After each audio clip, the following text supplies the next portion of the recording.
அவனிதனிலே பிறந்து மழலையெனவே தவழ்ந்து அழகு பெறவே நடந்து இளைஞனாய் அருமழலையே மிகுந்து குதலை மொழியே புகன்று அதிவிதமதாய் வளர்ந்து 16ஆய்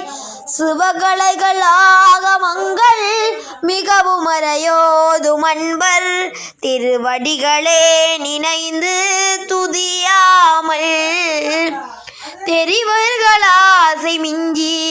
வகு கவலையாயுழந்து திரியுமடியேனையுந்தன் அடி சேராய் மபுன உபதேச சம்பு மதியருகு வேணிதும்பை மணிமுடியின் மீதணிந்த மகதேவர் மனம்